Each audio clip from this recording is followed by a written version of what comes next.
Selamat siang, nama saya Dery Apriana dari Prodi Manajemen Bisnis, kelas 1B jurusan Administrasi Niaga, Politeknik Negeri Medan. Video ini saya buat guna memenuhi tugas pengantar ilmu ekonomi dengan 3 materi pembahasan. Yang pertama, cara menghitung indeks harga konsumen, yang kedua, cara menghitung laju inflasi, dan yang ketiga adalah cara mengatasi inflasi. Yang pertama adalah cara menghitung indeks harga konsumen. Indeks harga konsumen adalah indeks yang menghitung harga rata-rata barang dan jasa yang telah dikonsumsi konsumen.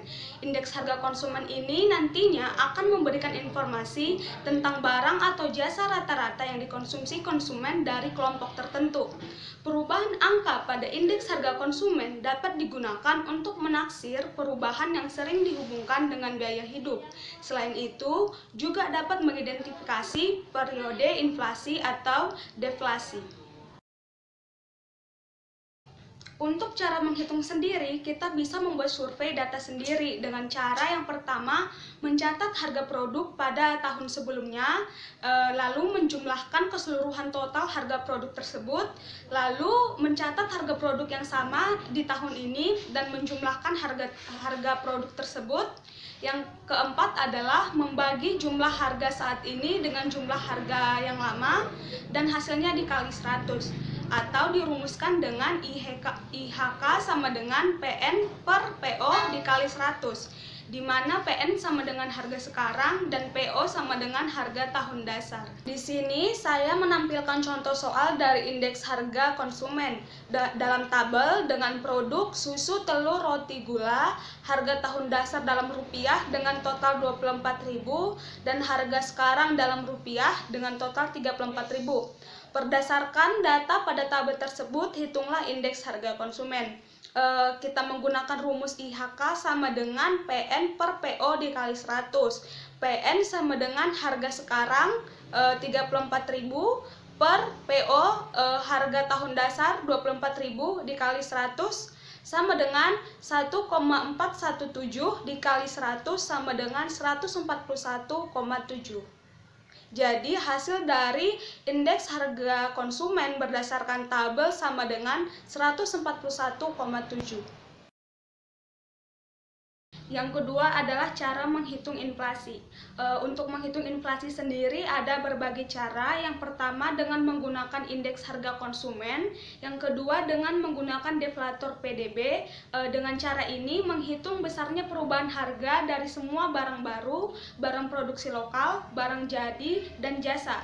Yang ketiga, indeks harga produsen. Indeks yang mengukur harga rata-rata dari barang-barang yang dibutuhkan produsen untuk melakukan produksi. Yang keempat, indeks harga komoditas, indeks yang mengukur harga dari barang-barang tertentu, dan yang terakhir adalah indeks biaya hidup, yaitu indeks yang mengukur biaya hidup masyarakat.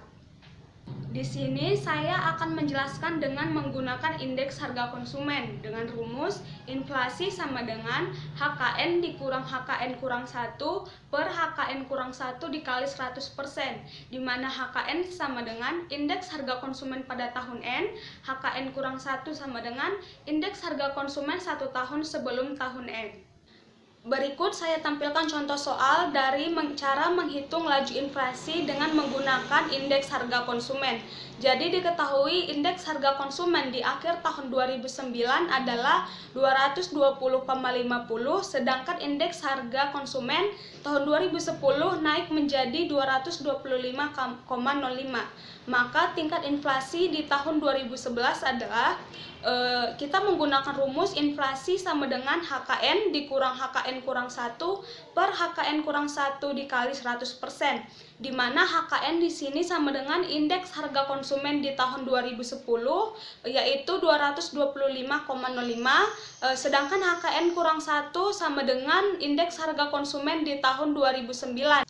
Jadi inflasi sama dengan 225,05 dikurang 220,50 per 220,50 dikali 100% sama dengan 0,02063 dikali 100% sama dengan 2,063%. Jadi tingkat inflasi di tahun 2011 adalah 2,063%.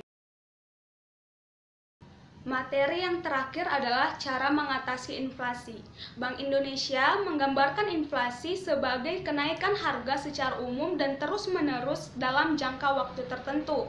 Kenaikan satu atau dua barang saja tidak dapat disebut sebagai inflasi, kecuali bila kenaikan itu meluas atau mengakibatkan kenaikan harga pada barang lainnya. Cara yang pertama adalah menghemat pengeluaran pemerintah.